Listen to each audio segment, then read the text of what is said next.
안녕하세요. 오늘 저희가 함께 들여다볼 이야기는요. 어쩌면 많은 분들이 평생에 걸쳐 던지는 그런 질문과 맞닿아 있는 것 같아요. 나를 구원해 줄 무언가, 내 삶의 답을 과연 어디서 찾아야 하는가? 오늘 들려주실 이야기는 바로 그 답을 찾아서 아주 길고 또 힘든 길을 걸었던 한 분에 대한 것이라고요? 네, 맞습니다. 평생토록 자신을 구해줄 어떤 신을요, 계속 밖에서만 찾아 헤맸는데 결국에는 가장 가까운 곳, 누구도 예상치 못했던 곳에서 발견하게 된 한 여성분의 이야기입니다. 제목을 한번 붙여보자면 찾아 헤맨 신은 어디에 있었나? 뭐 이 정도가 되겠네요. 와, 제목만 들어도 뭔가 거대한 서사가 느껴져요. 밖에서 찾았는데 결국 안에서 발견했다. 이 흔한 문장이 한 사람의 삶을 통과하면 얼마나 다른 무게로 다가올지 참 궁금해지네요.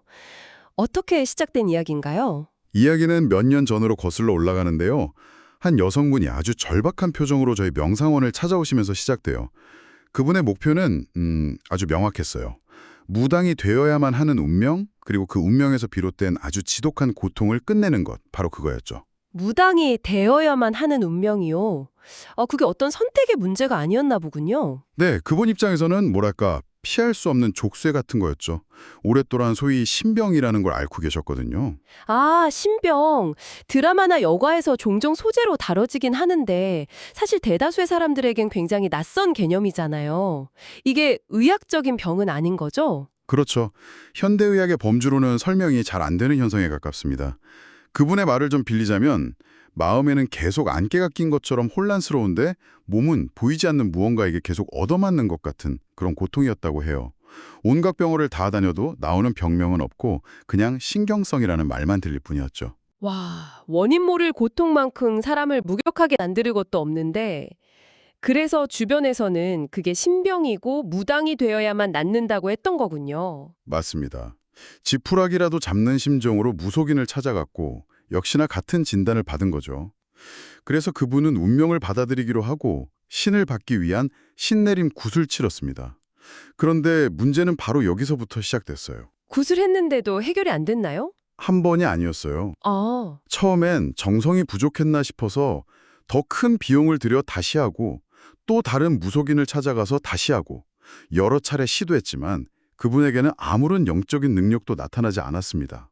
오히려 몸과 마음은 더 피폐해지고 빚만 계속 들어갔죠. 어떡해요. 주변 무당들은 굿이 잘못됐다, 더 큰 굿을 해야 한다, 이런 말만 반복했고요.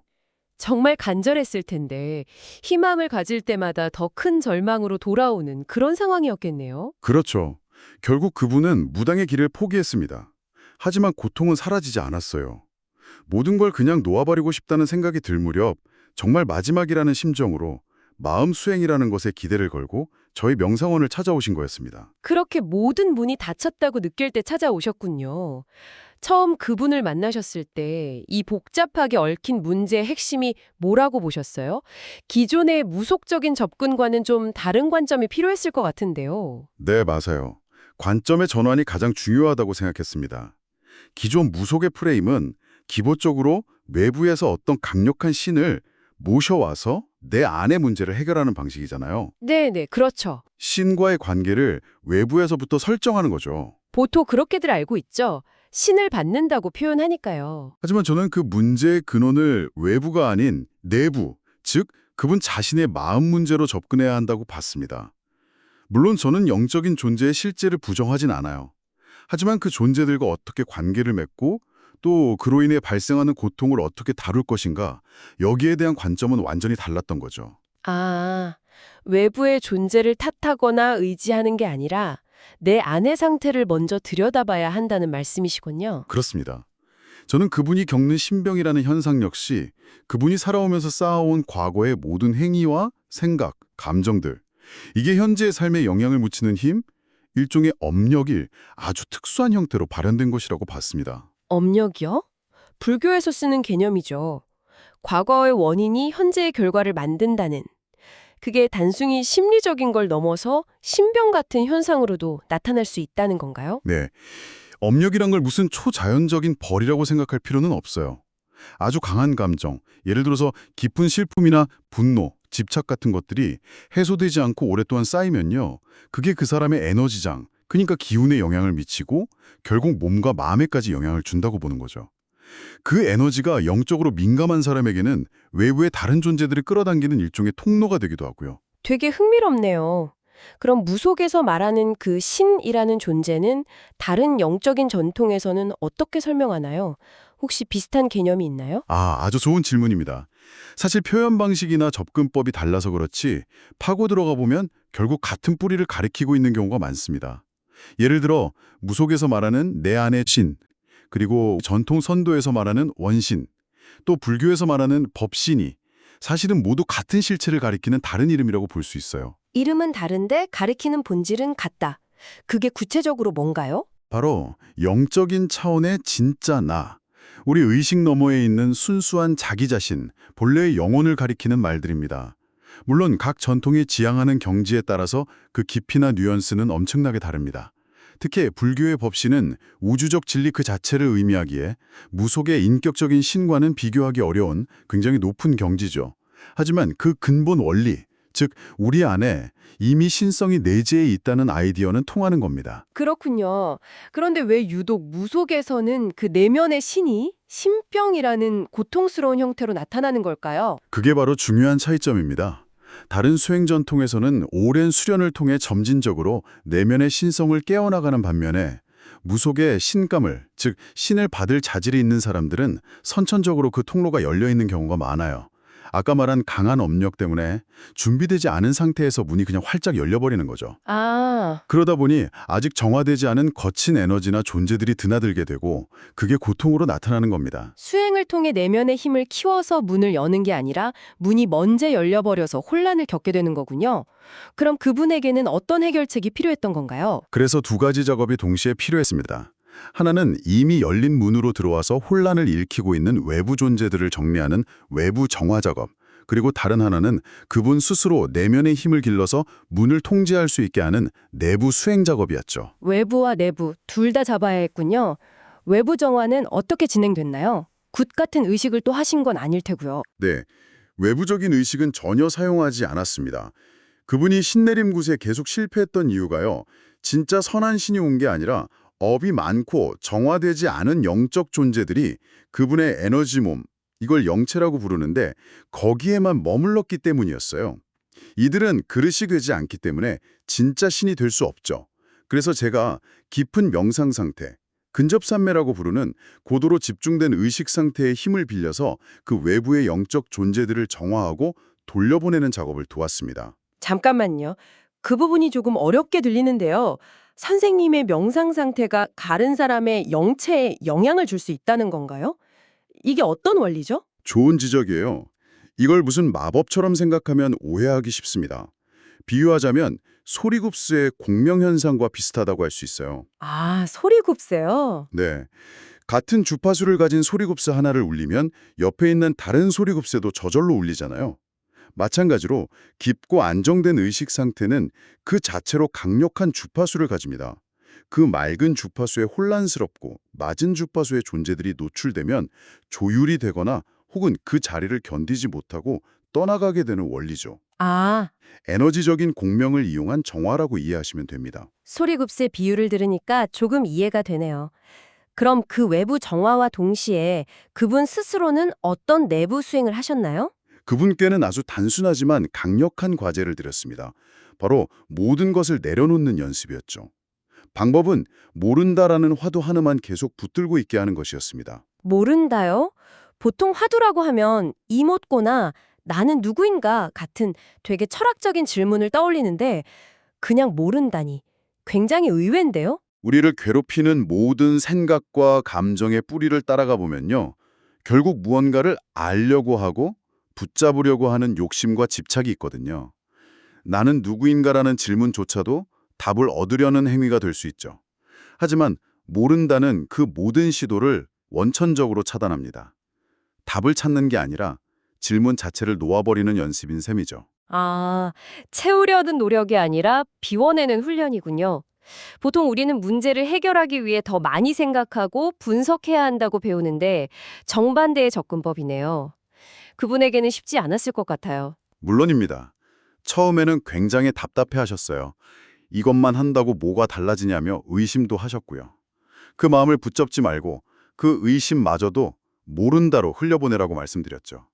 생각을 따라가지 않고 떠오르는 모든 것을 그저 강물처럼 흘려보내는 훈련이었습니다. 그 과정에서 어떤 일이 일어났나요? 바로 그 지점에서 무속의 근본적인 딜레마와 마주하게 됩니다. 보통 무당들은 신기가 있는 사람, 그러니까 신가물에게 이렇게 말해주거든요. 네 안에 동자가 있다. 네 안에 선녀가 있다. 네, 많이 들어본 말이죠. 그 말을 들은 사람은 그때부터 필사적으로 그 동자를 보려고 하고 찾으려고 밖으로 헤매게 됩니다. 하지만 결코 볼 수도 찾을 수도 없어요. 왜 자기 안에 있는 신인데 볼 수가 없는 건가요? 보는 주체가 바로 그것 자체이기 때문입니다. 아, 눈이 자기 자신을 직접 볼 수 없는 것과 같은 이치죠. 손전등을 든 사람이 정작 자기 손에 들린 손전등을 보지 못하고 사방으로 빛을 비추면서 다른 손전등을 찾아다니는 것과 같습니다. 불교에서는 이런 상태를 무명, 즉 밝음이 없는 어둠이라고 표현해요. 자기 마음의 진짜 모습, 진여를 알지 못하는 상태인 거죠. 그 설명을 들었을 때 부분의 반응은 어땠나요? 머리로는 이해하기 정말 어려운 개념일 것 같은데요. 당연히 처음에는 이해하지 못하셨죠. 그게 무슨 소리냐며 더 혼란스러워 하셨어요. 하지만 시절인연이라는 말이 있잖아요. 모든 조건이 무르익어서 딱 맞아떨어지는 때. 그분은 의심하면서도 꾸준히 정말 절박하게 2개월 동안 모른다 화두 수행을 하셨고 마침내 어느 날 그 순간이 찾아왔습니다. 어떤 순간이었나요? 어느 날 명상을 마치고 저를 찾아오셨는데 아무 말 없이 눈물만 뚝뚝 흘리시더군요. 슬픔의 눈물이 아니라 뭐랄까 아주 깊은 곳에서부터 터져나오는 안도와 감격의 눈물이었어요. 그리고 한참 뒤에 겨우 입을 떼셨죠. 아, 선생님, 이제 알겠어요. 평생을 밖에서 찾아 헤매던 그 신이 바로 자기 자신이었다는 걸 깨달은 거군요. 맞습니다. 보는 자, 찾는 자, 고통받던 자, 그 모든 것의 주체였던 나가 바로 그토록 찾아 헤매던 신이었다는 걸 머리가 아닌 온몸으로 깨달은 거죠. 우리가 평소에 나라고 생각하는 이 생각과 감정의 덩어리, 그 너머에 있는 진짜 나의 실체를 순간적으로 체험한 겁니다. 평생 짊어지고 있던 무거운 짐을 내려놓는 순간이었죠. 듣기만 해도 전율이 오네요. 그렇게 자기 안에 신을 만난 뒤 삶이 완전히 바뀌었겠군요. 모든 게 순조롭게 풀렸나요? 네, 그 깨달음의 순간이 모든 것의 전환점이었습니다. 가장 먼저 외부의 영적 존재들을 정화하는 작업이 놀랍도록 수월해졌어요. 이전에는 그 외부 존재들을 자신이 모셔야 할 신일지도 모른다고 생각하면서 집착했기 때문에 정리가 잘 안 됐거든요. 아, 그런데 그 집착이 사라지자 마치 주인을 알아본 손님들처럼 순식간에 정리가 이루어졌습니다. 내 마음의 주인이 누구인지 명확해지니까 외부의 혼란도 저절로 잠잠해진 거네요? 바로 그거죠. 그리고 외부의 것들이 깨끗하게 정리되자 드디어 그분 본연의 신성, 즉 고유의 능력이 온전히 발현되기 시작했습니다. 어떤 능력이었나요? 혹시 뭐 예언 같은? 그분의 능력은 점사, 즉 사람들의 앞날이라 궁금증에 대해 답을 주는 능력이었어요. 신내린 구슬통에서는 결코 얻지 못했던 그 능력이 마음을 비우고 진짜 자신에 만나자 저절로 발현된 거죠. 와, 재미있는 건 그 능력을 사용하려고 애쓰지 않아도 그냥 자연스럽게 알게 되었다고 해요. 주변 사람들 점을 봐주니 꽤 정확해서 다들 신기해하고 신뢰를 얻기 시작했고요. 정말 아이러니하네요. 무당이 되려고 발버둥 칠 때는 안 되던 일이 무당이 되려는 마음을 내려놓으니까 비로소 이뤄진 거잖아요. 맞습니다. 진짜 자기 신을 만난 거죠. 아까 무속에서 내면의 신을 동자 동녀라고 부른다고 했잖아요. 그 이유가 바로 여기에 있습니다. 이제 막 깨어난 내면의 신은 아직 어리고 순수하기 때문이에요. 이 신은 수행을 통해 계속 성장시켜야 진정한 힘을 발휘하게 됩니다. 그래서 깨달음은 끝이 아니라 진짜 시작인 셈이죠. 그럼 그분은 지금 어떻게 지내세요? 지금도 꾸준히 수행을 이어가고 계십니다. 예전처럼 고통 속에서 하는 게 아니라 자기 안의 신성을 성장시키는 기품으로요. 최근에는 불교 경전 중에서도 아주 깊이 있는 텍스트인 대승기신론을 공부하고 계세요. 그리고 놀라운 이야기를 해주시더군요. 이제는 네 분의 아주 맑고 선한 신령께서 그분의 영체가 아닌 마음에 직접 오신다고요.